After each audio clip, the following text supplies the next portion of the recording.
Welcome to Your Wordless podcast, the space where we redefine success, self-worth, and transformation.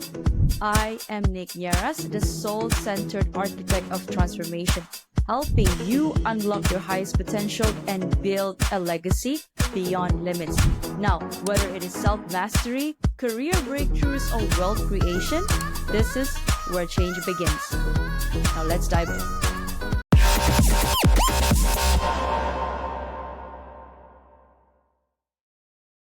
Hi, Wayne. Good morning to you. How are you? Hey, good morning, Nicolette. Thanks for having me. Thank you so much for saying yes to be interviewed today. I'd like to introduce myself formally. My name is Nicolette. I am the creator for the podcast titled You're Worthless. Read that again. The juxtaposition of your very soul. Now, let's start off our episode today with me reading a bit of introduction, and then we're going to dive deep into some of the questions about your journey. So, hello everyone. We have Wayne Marcel here with us. Wayne is the head of growth for the foundation of Interwallet Operability. Short name for that is FIO. He also published a book in 2018 called From No Crypto to No Crypto. Oh, I love the wordplay. And hosted over 200 podcast episodes himself. He's also the co-founder of Learnvault, a Web3 educational consortia. Wow, wow, wow. Welcome, Wayne. Thank you so much for reaching out. Oh, yeah. Thank you so much. When I saw the name of your podcast, it's like, I love it. I love those attention grabbers. So I want to be on it too. So just like you like the name of my podcast, I love the name of yours as well. Thank you, thank you. Much appreciated. So, Wayne, can you please share with us first, like, how is it? What was your journey like growing up as a Wayne Marcel? The journey was, I felt it was unique to me, but probably like a lot of people. As a kid, I was actually very shy. You know, tension was on me. My face would turn beet red. Funny enough, it still does that from time to time through a habit. Not really that I'm embarrassed anymore, but it was just trying to figure out what I wanted in life. My parents divorced when I was in my early teens, and just spent a lot of time following the crowd, doing what everybody was doing, trying to fit in. And it was funny in high school, later in high school, I kind of felt like I had arrived, right? I had a lot of friends, started to shift to be more popular. And that was probably the first time I realized that the destination that I thought I wanted was not actually where I wanted to be. Right. And so pivoted a lot through my life, but that was really how it was for me growing up. I grew up in a small town of about 4,000 people, but it was right on the outskirts of a town that had 300,000 people. So I did get a well-rounded, spent a lot of time, whether it was out, walking in nature in the woods, doing a little bit of hunting, a little bit of fishing, that kind of got me to where it's not really a hobby of mine anymore today, but learning those different things. And I felt that was a good balance to get out. I think if most people realize, if a lot of times we're in the moment and we're really stressed about something, a good walk in the woods or walk along the water can definitely help. For sure. Now, a bit of my story as well. Thank you so much for sharing that, Wayne. You mentioned that you like the name of my podcast. Actually, it's the narrative that I've been saying to myself at least for the last 5 years, since I've also experienced some of my turmoil in my personal and professional life, and hence that's why I called my podcast Wordless. So we're gonna pivot here and there in the conversation. I like to learn, especially about AI, whatever that's happening in the world, emerging tech, right? So, and I'm also a corporate girl, used to be. I don't know if I ever want to join back, maybe, because I still have my chartered accountancy. So yes, you left a 16-year job to venture into another company in the same field. What is it like? What is that background? What's the field? Yeah. So you mind if I back up and tell you about my college experience, right? Okay, Kind of yes. sets the path. So I've always been interested in tech, kind of curiosity. New device comes out, I gotta have it. I had the first iPhone. Oh yeah, I was there. The first thing in my mind was iPhone. So you're the one. Are you the one? Like, Yeah, not anymore. Only up until the 4, and then I swithed to the Samsung, and now I've been a Samsung Galaxy person. But over the years, no way. I think I got that from my dad. Like we were always interested in tech and gadgets. And even then, as a kid, my dad bought this device called a Floby. I don't know if you ever heard of it. It's a gadget that attaches to a vacuum cleaner, and it has blades on it and guards like a clipper, and it cuts your hair and it sucks up the hair at the same time, so there's no mess. Now, the Oh. reason I don't care about this anymore is because it sounds great, but the attachments were horrible, and so can you imagine just cutting all your hair one length? And I had the worst hair. No, we don't want that. Yeah. And that's just an example, like we'll try new gadgets, try something new comes out, I have to try it, whether it's a new app, new gadget. When I went into college, I wanted to go for computer science. That was my goal. I was this was like I graduated high school in 1998, so the internet was booming, and so I started to go to school for that. But then while I was in college, I got a part time job. Eventually turned into a full time job while I was in college. And by the time I graduated, two things had happened. My stepdad, who was in the IT industry, had gotten laid off, and he already had like 20 years in the industry, and he was having trouble finding another job because in the computer in a developer field, at least, it doesn't matter what you've done in the past because they can hire straight out of high school for the same for the for a much lower price. And Yeah. so I was kind of having hesitant about going into the computer field. Graduated college in 2003, and that was after what we saw as a dot-com bubble burst. And even though we look back, Yeah, that was I heard that. all Growing up, yeah, it I was a was small just, blip, but back then yeah. it was a big problem. And so, like, maybe I should stay with this company I was working with during college. It was growing very fast. In the US, the company is called Lowe's. It's a home improvement retailer store. So it's where Hmm. all their home improvement goods, Like gardening. Home Depot. Right, exactly. It's Home Okay. Depot's main competitor. Right. So I decided to stick with that also because by the time I graduated, I would have to taken a substantial pay cut to get started in the tech field. And so I took that route and ended up staying with them for 16 years. And that was my first taste. It was really good for a while, but then kind of what you mentioned about corporate, just as I moved up with the company, started to work in different roles, I saw like the corporate space just wasn't anything that I was a fan of. And then what I also saw as I approached my 15th year was the fact that a lot of my mentors and people I looked up to in the company that did really well were really great. Not just a good leader, but they inspired others, developed others to succeed, which is what I wanted to do. And I realized that was really what I got, I guess you could say, fulfillment out of was not just me moving up, but helping others progress in their career and develop from, hiring somebody maybe off the street, straight out of high school, straight out of college, and helping them progress in a career. But I saw those people were getting let go by the company for no other reason other than they've been around for a long time. They were making a lot of money, and the corporation was looking to cut expenses and replace them and every time I saw somebody coming to a new position, as I would get to know the person, I would also find out that, they were brought in much less than their predecessor in terms of pay. Mm. I realized that wasn't, what I was aiming for was like, a 20 plus year career in that company. I realized it really wasn't for me. And so in the short term, a company called Best Buy reached out to me and asked me, a recruiter was asking me if I would go over there and do the same thing for them that I was doing for Lowe's. And so that's when I left that career. And it really shook everybody because I was in the top of my company. Like the Lowe's had You 7. were you were peaking, or you? Yeah. Yeah. My wife wasn't happy because we would every year we would win this thing called a chairman's trip where the top 10 in the company would go on this exclusive vacation Uh, that the company would. right. And so, but like when I have a feeling like I no longer believe in a company or purpose or what I do, I can't just stick it out. And so I left there, went over to Best Buy, had to learn a new field. Now it's in tech too. So I get to play with all the gadgets. If you're familiar with the Best Buy stores. And so I got to Yeah, play. I've heard of that. Yes.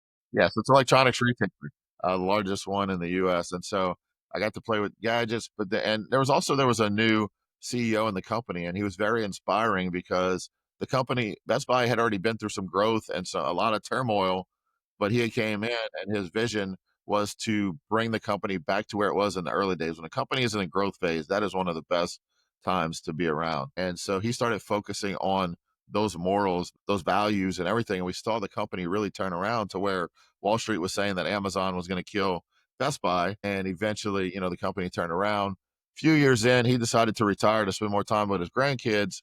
And then I was back in that corporate world where everything was about, everybody was just a number. Nobody was really valued.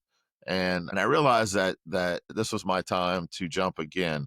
But before doing that, I got involved. I learned about Bitcoin in 2016, heard about it prior, never looked into it, but I went down this rabbit hole first of our financial systems, just in the US and other countries globally, and how our money truly works, and how the banking system actually works. And before I understood Bitcoin, I was like, wow, we've got a problem here. And so I realized that cryptocurrency could be a solution. Now, granted, just like anything else, it can be used for good, it can be used for bad. And so a big need is for people to understand it. And my satisfaction as an educator kicked in. And so in 2017, I started teaching others about this, individual, first it was locally, doing meetups. And then I started podcasting in 2018, came out with a short beginner's guide book under the same name of my podcast. And it was really because I've always had that mantra, like when one person teaches, two people learn. So if I teach you something, you're learning something, and I'm learning how to explain it better. I'm learning how to, okay, maybe I didn't explain it right the first time, and I challenge myself to do better each time. And through that led to me creating some content for different companies in the industry from a part-time basis as I was still working for Best Buy. But then eventually in 2021, one of the companies I was doing some work for asked me to, one of the founders was looking to step down and retire for a company in the cryptocurrency industry. And he asked me to take his place. And so that's why I jumped over to As a be. founder. Yeah, well, not as the company had already launched, but basically I do run half of the company now. Took his Right. place, and I run like the growth side of the business, which is our marketing team, business development team, and a few other smaller teams. But now I work fully remote. I travel the world talking about it, and I think about in 2016, 2017 was also when I started journaling, and I started writing out a paragraph every day of that life that I wanted it to look like. Nothing specific. I didn't have anything in anything, but I wanted to travel around the world. I wanted to help people, teach people. I wanted to speak on stages all over the world. I wanted to have more time freedom than a corporate job, because a corporate job, no matter how much you make, you're always locked in. They own you, whether they need you late at night, early in the morning, even if you're off, you're expected to answer the phone. And I wanted a break from all of that. And it was funny, just probably 6 months ago, I was going through some old boxes and I found that journal and I looked at those pages, and it's like I everything in, just had chills. yeah, everything there has happened. And including back then, I was like, I wanted to write a book. I don't know where that came from. I never had the idea before that I wanted, and it wasn't a large book. It was just something that I just wanted to go through that experience of publishing. And everything that I wrote out there, it's it's happened. And it didn't. It's it's not. Some people think, oh, it's just that's not real, but it is. The law of attraction has so many different facets to it. But I think the biggest thing is when we're tuned into what we want life to look like, we don't miss those opportunities that are right in front of us to take those incremental small steps to get there. And that's really what I think it is, because if I wasn't focused on a goal like most people just want to do better in life, but they don't really have any actual specific goals. They miss those opportunities that are in front of them to take that little incremental step forward, to where when you look back years from now, you could say, oh, that was a stepping stone to get here. They just see the end result and they say, "Oh, I'd love to get there, but I don't know how I'm gonna get there." Hi, I'm Nierras, your host of the Your Wordless podcast. Now, if these real raw stories hit home, don't wait. Please follow, like, and subscribe my Spotify and YouTube. For bite-sized inspirational reels, follow me on Instagram, TikTok, and LinkedIn. Don't wait. Your transformation starts today. Thank you, and bye for now. Execution is not done. So wow, your story is so inspiring, Wayne. So we started from your journey and then to you pivoting to different same industry but different companies, and then along the way you've also started teaching, and then we started podcasting, you started journaling. So that seems to me like it was you making sure that all facets of your life, all areas of your life is as holistic as it can be, right?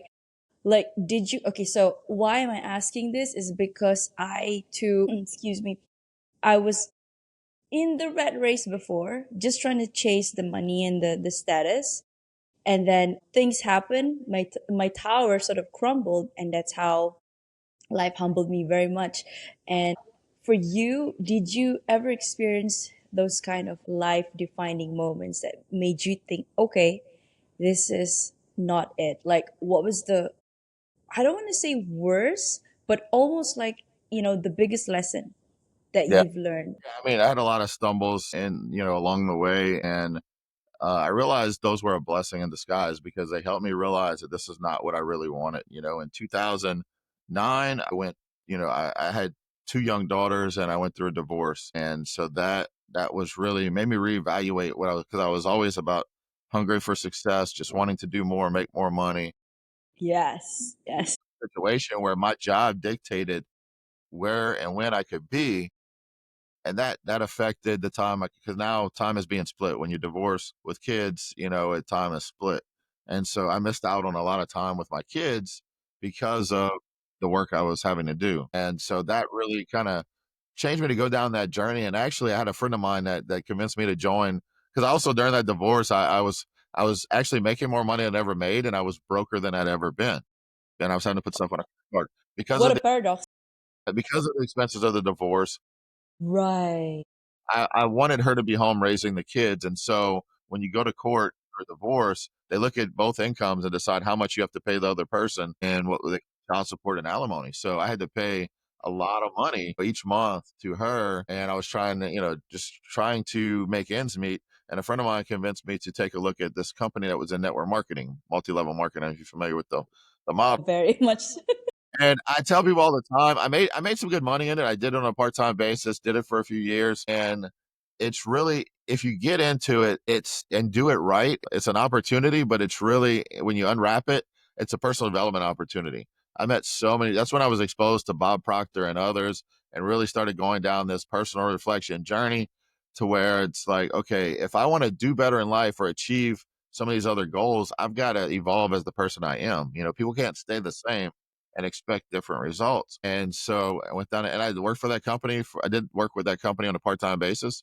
4 years. It helped me get out of the red, get out of the debt, create a substantial income that was coming in each month. And then I faced another decision in 2016, actually right before I jumped into learning about Bitcoin and cryptocurrency. Was the company, there was, as I met the people on the top of the company and the corporate structure of that were marketing company, found out some things that were unsettling. The product was amazing.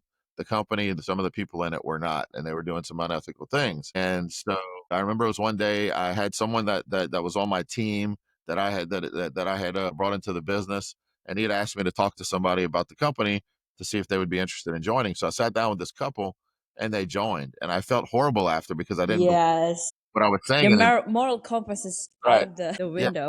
I didn't believe what I was saying anymore about the company, because we had Mm. this set presentation we would give about the product, the company, the opportunity, and I didn't believe what I was saying about the company. And so it was just unsettling. Like, that night, I drove over to the friend of mine that had got me involved in this. I was like, "Hey, I'm out. I can't do it anymore." And a lot of people Mm. saying that. And funny enough, now here we are, almost, probably 9 years later, and a few of them come back and say, "Now I see what you did. I see why you left." And so but what I learned on that way was very valuable, in terms of personal development, why it's important to always, basically, never stop learning. There's always something you learn. When you think you know everything, you have to humble yourself to realize that there's so much that you don't know yet. And so that's when I started to get into Bitcoin and cryptocurrency. And the problem I also struggle with went, like, from the time when I started at Lowe's to Best Buy to that network marketing company to now, I can jump in, and really it's getting past that imposter syndrome where I feel like maybe I don't belong here, maybe I don't know enough, I shouldn't be teaching. Yes. And so it does take a lot of reflection, a lot of journaling, a lot of meditation, just to make sure you're in the right place. Because uncomfortable, when you step into something uncomfortable, you have to decide, is this for me? Am I just uncomfortable because it's new and I need to adjust to it? Or is it uncomfortable because maybe this isn't what I'm, determined, this is not what I should be doing? uh, I found that's helped me along the way. And so when I told my current wife that I wanted to step away from these, well-paying corporate job, to jump into an industry where, I'm paid 100% in cryptocurrency. Our company has no bank account. It's a full treasury of cryptocurrency assets. I'll be working from home. I'll be, basically traveling the world occasionally, at least maybe once a month, just to talk about what we're doing, and find business partners. And, it was very scary for her too. But, when you focus on something and then you make your decision to do it, you have to be willing to be all in and not have doubt. I think that's where people struggle. So I would challenge you. Mm. Your idea, going back to the corporate world, it's It's No, it does. It pains me, because I still have notifications coming through my email saying, "Okay, your skills match with this one. Maybe you should consider." And then I looked it up, and I'm like, because I just jumped into podcasting, and you know how podcasting is, and in Malaysia as well, it's not that as big as in the States. And then I also have my just started out my hypnotherapy practice that requires me building my clientele database, clientele base. So it's how do I say this? It's a journey. Yeah, absolutely. And I would say just be unwavering on what you want. I had a call like this recruiter called me up recently, and I absolutely Mm, love what we do at FIA. We are driving user adoption by creating simple tools to where, just like the internet, think about the computer you use today. You have Windows, you have internet browsers, you have website addresses. It hides all the complexities of the computer from the user to make it simple to use, and that's what we're building, and or we've built in cryptocurrency and so it's a passion of mine. And so this recruiter reached out and he was like, "Hey, I've got a few companies. I only work with startups, and I don't work with large corporations. They're either in startup phase or they've only been around and done a little bit of fundraising." He said, "But would you be interested?" And I said, "I never turned down listening to an opportunity, but this is what I told him. I said, money is not a determining factor. And he's had shown me a couple of jobs that offer me 2 and 3 times what I'm making now. And I said, but it's got to be aligned with what I want to do. And if it's not, then there's no reason I'm going to leave what I'm doing now that I'm passionate about to go and do, take another job for the money. But so many times when people get there, they either not fulfilled, the company doesn't make it just because, everybody's chasing a quick paycheck. And so it would have to align with what I really want to do. And so that's where I would say, never, when you say never, that's usually when life is like, hey, here you go. Here, you said never, but you're gonna have to do it again. So I wouldn't say never, but just if you get really aligned on what you want to do and what if you were to take that step, what would your stipulations be? What are the non-negotiables? And then that would be kind of where I would say to move forward with that instead of we compromise some of our non-negotiables. Just okay, well maybe I can do this, and that's what's kind of what I've learned over the years. That's kind of my vision is and my goal is it also includes not to negotiate on that. Now, if I find myself with no income and I have to do something to pay the bills, obviously yes. But at the same time, then I would set kind of an idea as to okay, what's next? Like what am I going to do to get out of this if I kind of did something, took something just in the short term. yeah. I love you put it that way because it's like you have a plan, you strategize where you want to go. It has to be right, has to sit right with you, with your align with your purpose, your heart, your soul.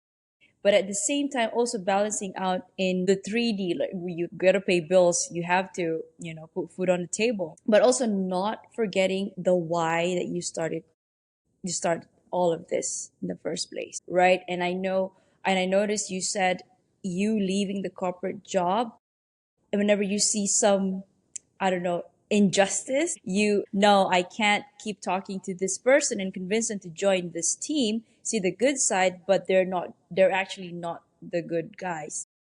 And that's with me too. And I still have so some of my life changes that I've made recently in the past couple of months is to one of it is to move to my parents' place back home because the expenses are lower, and then I get to be with them because I've been away for like the last 15 years working. So it's also a blessing in disguise, I guess. But right now, me reaching out to people like yourself and all the other guests I have in my show is to actually learn and see what the journey is like, and then learn and see sort of like therapy or a coach, coaches, virtual coaches, like he's done it this way, you've done it this way, maybe a previous guest done it this way. So, and then I have my own essence, and we all know what we need to do actually innately, right?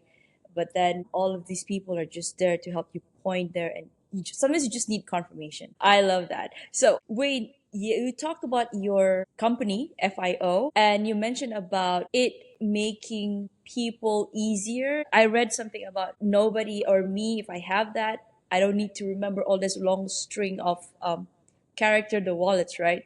So what, yeah, can you just share with us one more time, why is FIO the best? Yeah, so we simplify the user experience. We built tools that get integrated into what's called cryptocurrency wallets and exchanges. Exchanges where people go to buy and sell cryptocurrency, and a wallet is where you hold it. It's either like an app or a physical device where you can hold your assets. When you go to send and receive cryptocurrency, there's multiple different blockchain networks out there for these different cryptocurrencies.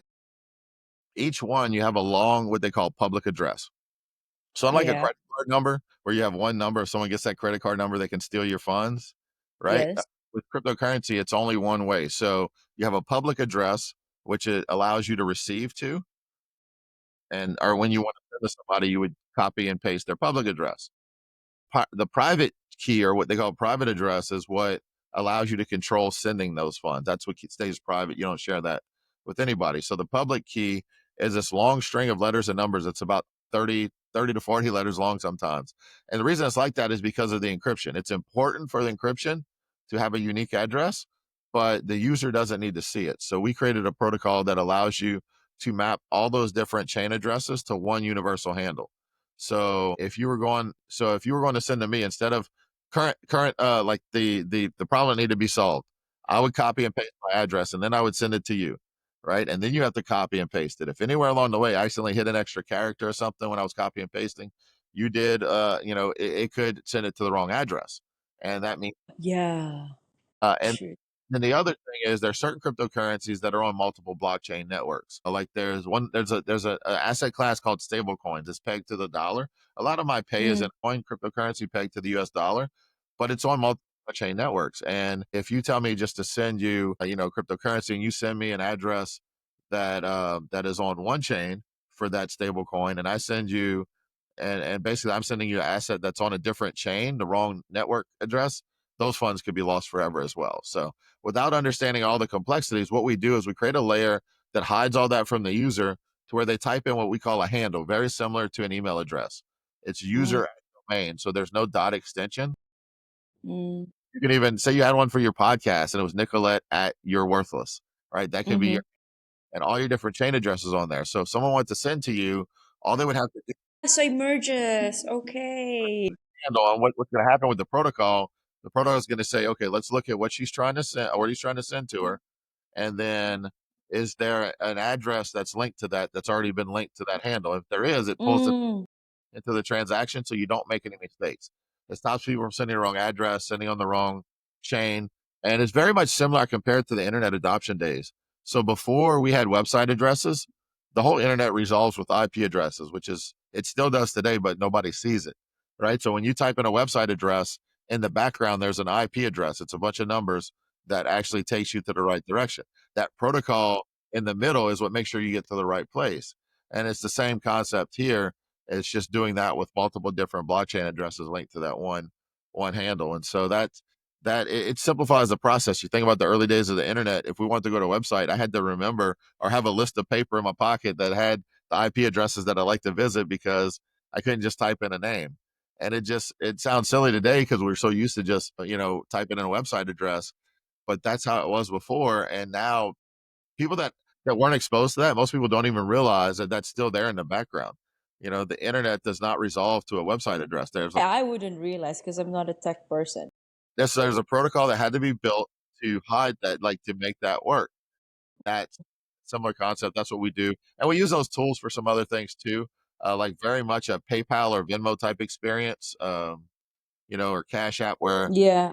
you can create. Zal. Yes. Yeah. So you can create a payment request with our protocol. So you can select what type of crypto you want to receive, be paid in, how much, and then you can put a memo of to what it's for, invoice 123, or if you're sending it to a friend, hey, pay me back for the money I lent you last week. Dinner. When that person receives it in their wallet, they can open their wallet and say, I've got a payment request. I just hit approve, and it pushes the funds to you without me having to type in anything. And so that's kind of our goal, is to focus on simplifying the user experience. We do a few things. There's some other things in the cryptocurrency industry that need to be created to fix some of the problems, or eliminate some of the complexities. And so when I do Mm. talk on stages around the world, I don't just tell them what we do at FIO. I share that too, because I'm usually talking to people that are working in the industry. I challenge people to build tools that are going to hide those complexities from the user. Make it simple, make it safe, instead of just saying, oh, you messed up, you got to do better.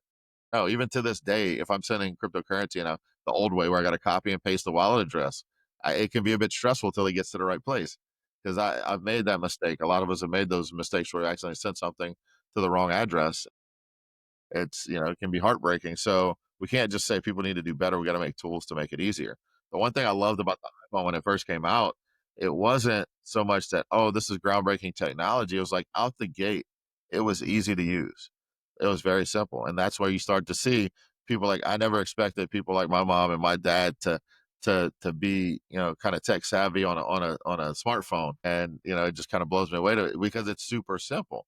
My Mm, and that's where we need to make technology. Anything we do, we've got to make it simple for people, simple to understand, simple to use. If not, people are gonna, step back to where they're not, because where they're not comfortable, they're gonna step away unless we, make it easy and have them try it out. And that's what the other challenge I give to people is there's people that are building stuff in the cryptocurrency industry, and then they'll get people that are already involved or at least invested or aware of crypto to test out the products. Like that's not what we got to yeah. do. Take that to somebody that has no experience in this industry, and Yeah, exactly. tell me where you have problems or what you're not familiar with. Becoming a podcast host was a natural extension of my second act. And after spending 15 years in the corporate world, I've transitioned to helping individuals overcome challenges like navigating tough relationships, career burnout, and aligning their mission with their soul's calling. By certifying as an RTT hypnotherapist and a lifestyle coach, I've made it my mission to empower people to recreate the life they deserve and building a supportive community through my podcast. Now, let me ask, are you facing challenges like struggling to reprogram your mind to attract wealth, weight issues that feel like a constant yo yo, insomnia or restless nights from daily worries, or just a lack of confidence in public speaking? If the answer is yes, visit www.thenierrasholisticlifestyle.com and grab a free hypnosis audio of these common struggles. It's a sneak peek into how my coaching works. Are you feeling shy? Don't be, because I'm as real as it gets. Let's connect on Instagram and LinkedIn and start your transformation today. But it's also beneficial for those that's already in the industry, because those people can actually give you the advice and say, okay, I've been in this, I've been with crypto for like 5 years. This is where I think, but I tried, like you said, never say never. I was involved a little bit and then I pulled it out. I pulled my money out from crypto, but right now they're saying, okay, at least diversified. You're gonna put what? I don't know, 5%, 10%, depending on your, risk appetite, right? So, oh, well, thank you for that, Wayne. I wanted to go, okay, so if anybody's listening here right now, it's newbie in crypto. What is the biggest myth about crypto or about blockchain that people think it's true, but it's actually not true? Well, for people getting in, they think it's a get rich quick scheme with Yes. crypto, and because cryptocurrency and the blockchain technology is open source, anybody, you and I could launch a crypto token right now if we wanted to, right? We've got the Yeah, yeah. we can do it. That doesn't mean it's going to have any value. There's got to be a value. There's got to be utility. There's got to be something that you're going to create that's going to create demand. Other than that, it's just going to be. You see a lot of these projects come out, they hype, the price will pump, and then it dumps. And Mm, people are hearing about, oh, this person put this money into this stupid meme coin and made millions of dollars.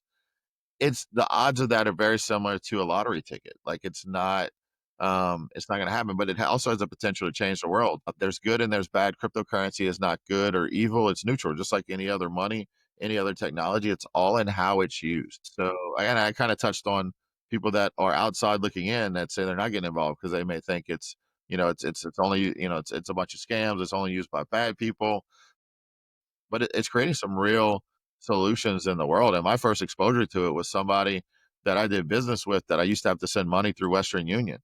And this guy lived in a remote country in Asia. Well, he lived in the Philippines, but he lived like kind of way out. He wasn't in a city, right? So I had to send right.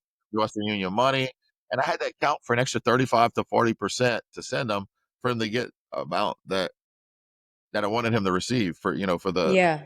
To cover for the fees. the computer design doing for me. And so Right.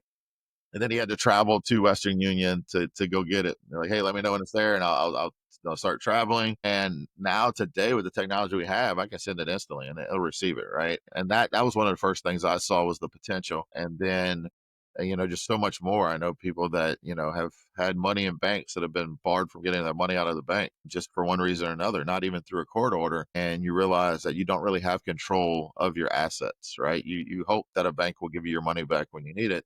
Whereas when I hold the assets in my own devices, then I know I can access whenever I need to. And so all these stories along the way really made me realize that, that this was way bigger than it needed to be. So, but the biggest misconception is, one, for people getting in, they think they're going to get rich quick right away. This is a long journey for me. And when someone tells me they want to get started and they want to learn and I have time to help them, it's usually, all right, let's start from the basics. You need to learn. And if you do decide you want to invest a little bit, I tell them, start with, whatever you're comfortable with, depending on where you are. Usually, most people that I talk to here, it's like no more than 20 to 50 bucks a week maybe that you want to put in. Don't say I want to take my life savings and dump it into this one cryptocurrency. Even in Bitcoin, which I think is very established, very that's still very volatile in the short term. So I teach them, treat it more of a long-term savings account. You mentioned earlier like a few percent. That's where I like to get people to start. Your level of investment should match your level of understanding. And so when you understand very little, you should just be putting very little in. Now, if you become a student of the industry, in terms of, there's no official saying I'm a student, but you decide to, I'm going to learn this, I'm going to study this, then you'll be able to put more and more. And you look at these people that have done very well in the stock market, even prior to crypto, and they didn't just wake up and say, okay, I'm gonna do better.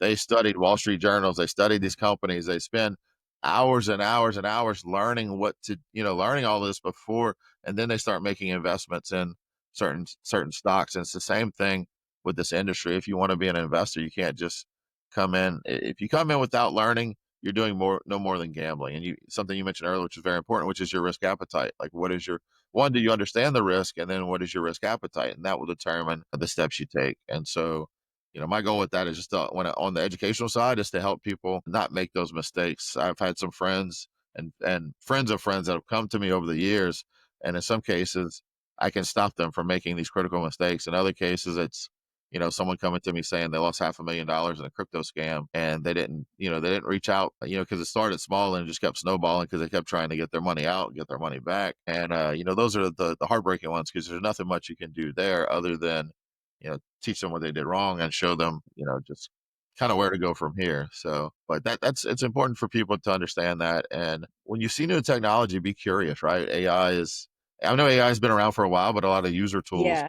new to us, right? The consumer facing tools. And don't be scared of technology, skeptical. I mean, think about the technology used today, right? When the light bulb came out, I'm sure. Thomas Edison tested it for 10,000 times. Right, right. Well, think about not just the light bulb, but electricity going into homes. Do you think when All right. homes, people were like, "Oh my God, this is great. We all need it," or you think they were saying people's house? I'm sure they burned a few houses down trying to figure that out, right? Yeah. So Yeah. skeptical. When the automobile came out, you think everybody's like, "Oh my God, this is amazing. I need to get one." They're like, "No, like that's a death trap on wheels. We have perfectly good horses. Why do you need an automobile?" And not only that, there's no paved roads, right? It's the roads were designed for horses, so they were muddy and bumpy. And so I'm sure there was a lot of skepticism there, and it's funny. The internet in the 90s was just a fad and it wasn't going to last. That's what people said. They were skeptical of it, right? And so new technology is always criticized before it becomes adopted. And so you've got to make your own decisions, come to your own conclusions. And so I just challenge people, don't be so skeptical. It's good to be a healthy level of skepticism when you see something, but don't dismiss those great, things that could be a great invention until you do your research, look at what's happening. Uh, and something valuable I learned early on when I was in network marketing, and my friends that were anti-network marketing were saying, "Oh, that's just a pyramid thing. You're not going to make any money." And but none of them had any experience. Like never take advice from someone that you're not willing to change places with on that topic, right? And Exactly. the same thing happened with and it kind of prepared me, because when I learned about Bitcoin, same thing. A lot of friends and family told me, "Wayne, you're going to lose all your money. This is not good. You need to get out of this." And I'm looking at them, and they don't have, like, if I was talking to someone that was a long-term, lifelong investor, I would have taken that more to heart, or at least done, but with them, like, they're not even qualified to talk about what they're telling me. They're just operating out of their own ignorance. And I'm sure you probably experienced the same when you talk about hypnotherapy and other things. Many people that have that are like, oh, that's just that's not real. It's not, but we're visionary, and visionaries don't change the world by listening to everybody around them. They forge their own path and make their own conclusions, and we learn, like, have discernment as to who to listen to. Oh, I love that how you pulled everything together. Yeah, as um exactly like the question that I get from my dad. He's just a few feet away from me. He's like, "You, why are you throwing your CA just like that?" I mean, I'm not. I'm just adding to my portfolio. I'm speaking, and I am just the knowledge. It's I always see myself as a sponge, just absorb it and learn, and then I determine where I want to go based on this knowledge that I've accumulated. Because at the end of the day, we are the ones going to live our life, not not, and we have to be satisfied with the choices that we made, be it good or be it bad. Because at the time, maybe the choice that you made right now is not, few years down the line, it's not right, but at that time when you made it, it seemed right, given all the angles and you've taken your calculated risk. So I've always had this conviction or this mantra that, you have to be humble to learn from everybody, but then you have to be really strong and firm in your own opinion. You don't have to be rude about it, but just believe in it, your own goal. So I love your story, Wayne. And also, I wanted to ask you too, like, how important is a support system for you when you were making those transition throughout your It was very important, and you got to realize if you're not getting the support and where you are, you have to seek out those people, and that was kind of what I did. I knew when I got into, um, when I was looking to shift from one company to another initially, there were some people that I looked up to that were mentors of mine that I had those conversations with, right? Not the people that I worked with personally every day. It was somebody that would have, sometimes strangers are better. yeah, and Better it people. was some strangers, but it was also Yeah. people I knew that I had worked with in the past that were maybe have been in my shoes that I was that, like, what I was looking to do before, and then even anything else. So when I got into network marketing, it was all right. I need to talk to people that have done this successfully and find out more about what they did instead of trying to take advice of others. And then when I was looking to get deciding if I want to go and work in this cryptocurrency and blockchain industry, I made friends with a lot, and that was another kind of like my other motive for doing the podcast was I wanted to meet more people in the industry. So it's a lot easier to do that when you're podcasting. You can meet so many people, just like you said you're doing with your podcast. That was me. I wanted to connect with people. I wanted to learn more from people. And it's funny. So I used to use my podcast for connecting with new people, and I still do that to an extent.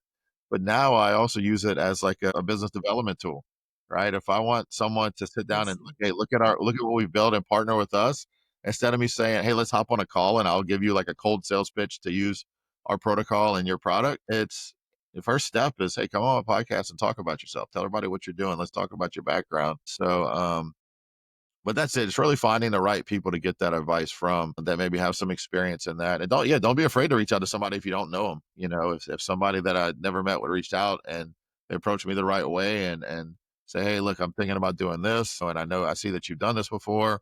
What would be your advice? I would respond to that. So it's very important that we find the right sources. Kind of like I mentioned earlier, right? Don't seek advice from people that you wouldn't want to switch places with in that particular category. I love that. Wow.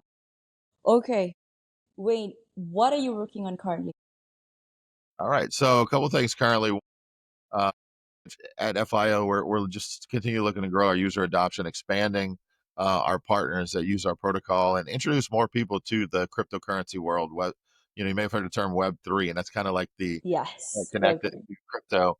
Is in essence a simple way to explain that shortly. But expose more people to that. So that's professionally. Personally, I really enjoy educating, teaching others. And so that's why myself and a few others that have worked together on different projects over the years formed this consortia called Learnvault, where we're looking to grow our education. And so that's something that we're looking to do. We've got a school community that's free to join. Has a lot of great content on it. Are you familiar with school? Sorry, is that a website? I'm familiar with Udemy or Coursera. Similar. So school, SKO, it's spelled It was built. One of the founders is Alex Hermosi. He's an entrepreneur. Hermosa. Big, Right. Okay. Alex yeah, and so it Nina. kind Okay. of got a bit of community built in to classrooms, live streaming, and even gamified. It has a leaderboard to see who's doing the most.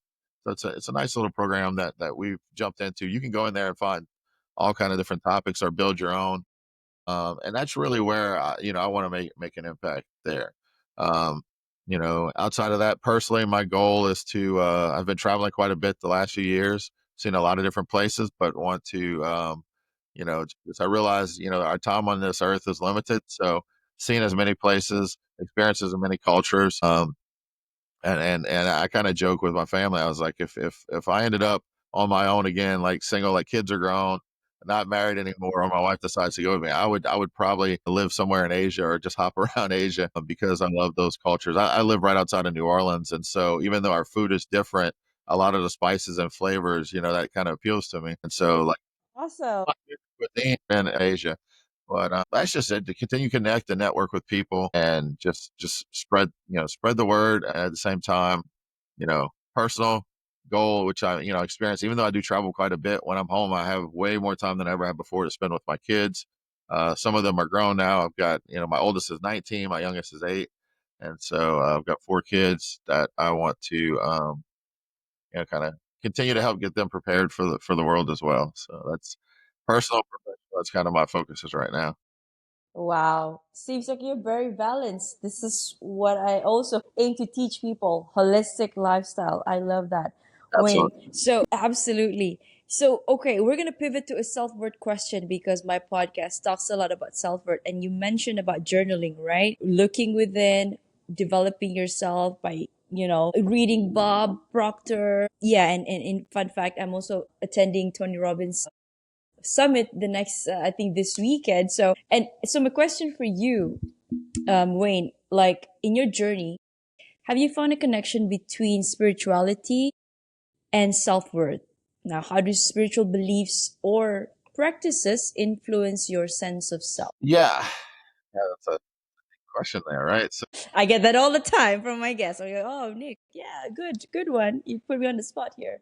Didn't yeah. mean to. Oh no, all good, all good. I mean, for me, yeah, so spirituality has definitely played a part because one of the other bigger impacts in my life, I think about the books I've read.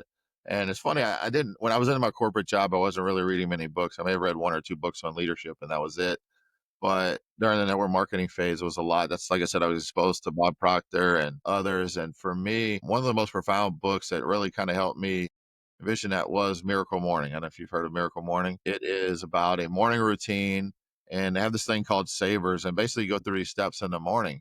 And for me, meditation and prayer was kind of what I started with in terms of that routine in the morning. And I hope that really helped me get more centered on what I really wanted and not what the world or others around me were telling me I needed to do or what I should be doing or what I wanted. And so breath work, meditation, prayer, starting out your day with that is just it's completely shifted my approach, how my day goes. And I noticed, trying to build consistency with that on the days I didn't do it, those were probably my most tense days. And not saying nothing bad or nothing, no obstacles came about on the days that I did do it, but it's almost like I was more prepared for it. So it's kind of like you can't really see what's way off in the distance until you stop and clear that fog, right? So you gotta take that time.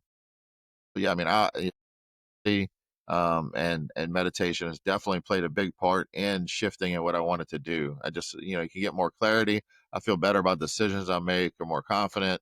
And people underestimate that. Everybody just wants in this world. Everybody just wants to go, go, go, go, go. Go, go, go. Yeah. Yes. What's Sometimes you next? What's gotta next? you, What's you next? gotta stop. You've got to listen. That's why I've also been open to, I mean, the world I grew up in, or in my town in Louisiana, like there weren't people that were doing breath work or meditation or talking about the law of attraction or any of these other things that to them seemed like a bunch of hocus pocus. But just back to what I was talking about, just like I said with technology, right? Don't be, there's a healthy level of skepticism.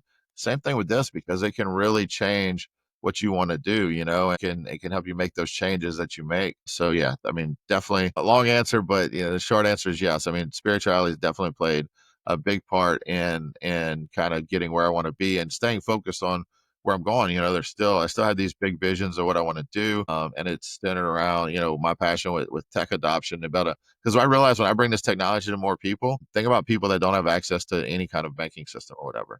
And they're able to operate in an economy where they can, because most third world countries today actually have basic smartphones, right? So they can Yes. utilize this technology. And that's not saying, oh, then they can do more crypto. No, they can imagine all these ideas that just die in the graveyard with someone because they never had the funds, the means, or anything to get where they need to be. So have we can have a much better world if more people are able to contribute to society and don't live outside of, just there's really only about 1 billion, maybe 2 billion people in the world of the eight, almost 9 billion people that actually have access to financial institutions and banking systems. And so if you wanted to start a company tomorrow or contribute something, now you can have the means to make that happen. And you can make the world a better place. You may have an invention that is in your head that may actually make it to creation because you can participate in a digital economy that will give you the funds you need. Because in your village, you can't really do much, but you can connect with people all over the world. So that's kind of it's a pie in the sky vision, but that's where I'd love to see this actually go. Wow. And you just answered my next question because I was going to ask you, what is your heart's greatest wish? Do you have anything, something different, or would you? Yeah, so that's on the tech side, right? And I've learned through this, I wanna help people do better, right? We live in a world now where and I'm in the US, our food system is corrupted, right? Helping people learn that, because we realized that we were told when I was younger, there's this food pyramid, and these are the healthiest foods you can eat. And when the US started focusing on those foods, Americans became the unhealthiest they've ever been because it wasn't about health. It was about subsidizing farmers and other things that they were just, it was more about money than it was about health. And Yes.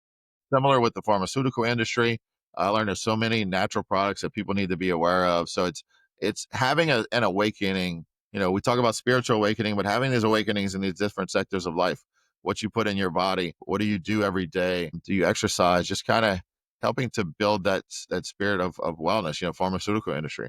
Another passion of mine that I didn't mention much that I've experienced some profound improvements from some issues I was dealing with was with psychedelics, with mushrooms, right? Psilocybin and others that has been. Microdosing. Do you microdose? Do you? I absolutely do. I do it all the time.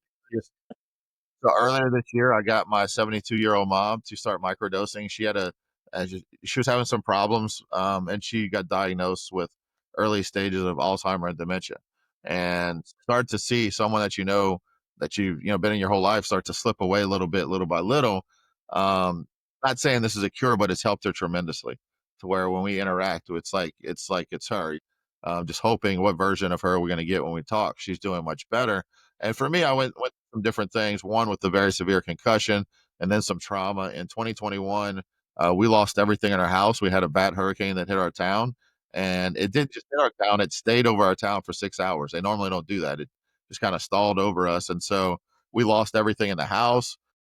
Self, wife, and 4 kids. We had to live in a motorhome for over a year while we rebuilt that. Wow. I'm so sorry to hear that. And during that journey, it wasn't just the loss. It was okay. During the storm, I broke an ankle. I broke my ankle, and I couldn't get to the hospital for like a few days because my family had sent them away. Like I didn't want my family to stay, but we had businesses and stuff to take care of here, so I stayed with a few others. And so that happened, and then we were fighting the insurance company for the money that we've been paying insurance. Oh Yeah, my God. time. And so it was this journey, and it was a friend of mine was like, "Wayne, I think you have a little bit of PTSD." I said, "No, that's people that have been in war or experienced severe abuse." They're like, "No, think about what's happened over between that concussion happened in 2020 and COVID and then the hurricane and all." And so that was when I finally decided to take a look at microdosing. And it's definitely changed. It's really made profound impact in me getting clarity, getting back to who I need to be. And when you study the effects of what those psychedelics do in the brain, it helps restore some of those broken synapses. And so I'm a big advocate of that, introducing people to that. It was demonized in most countries all over the world, mainly because of, obviously if you can take something that will help you with the depression or PTSD or addiction and it's natural out of the ground, then the pharmaceutical industry has no hold on you to be able to sell you a pill that you got to take the rest of your life.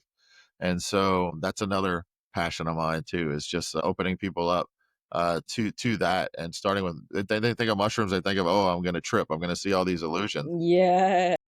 There's a lot of things you take a lot of, you're going to have some kind of effect like that, right? But microdosing is just what I've seen. It's been phenomenal and just confirmed over the last few years as I talked to different people about it and their experiences.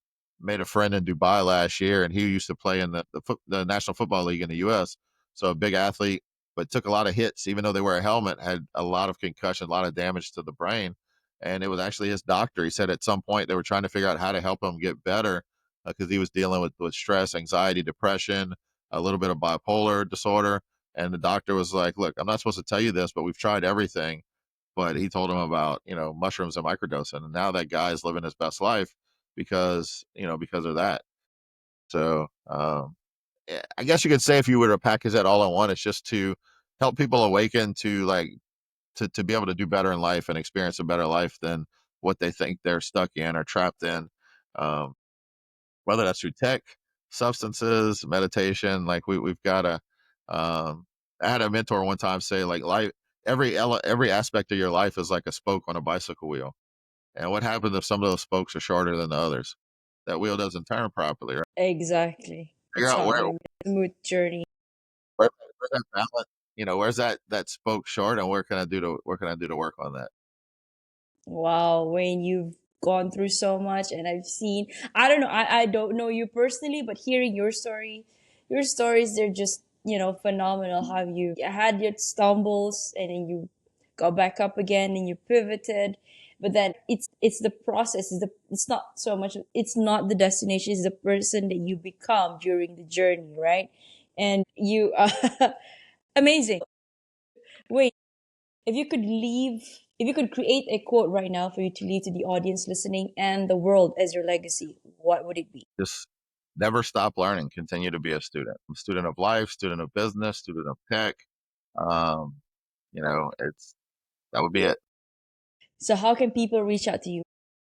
Yeah. So across all social platforms, Blockchain Wayne, if you type that in, that's my podcast name.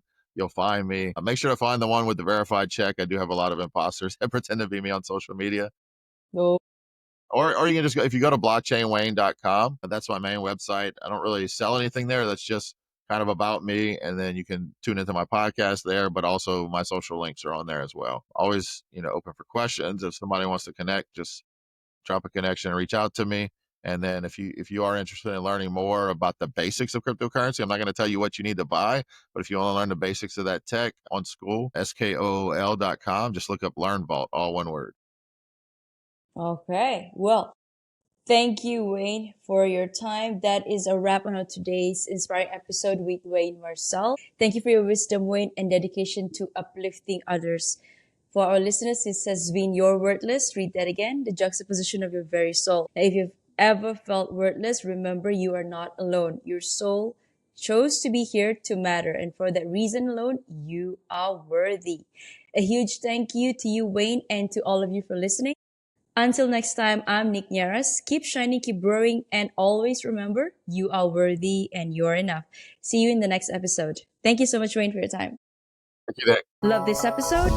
Now, transformation doesn't end here. Head on to at holistic.lifestyle_with_Nick. That is on my Instagram. Or head on to my website, www.deniaraswholisticlifestyle.com for more info on my coaching framework, which is the Worthy, Authentic, and Abundant Framework, digital guides, and my upcoming events such as retreats and master classes and workshops. Now, I also do intuitive readings where we get to check on your soul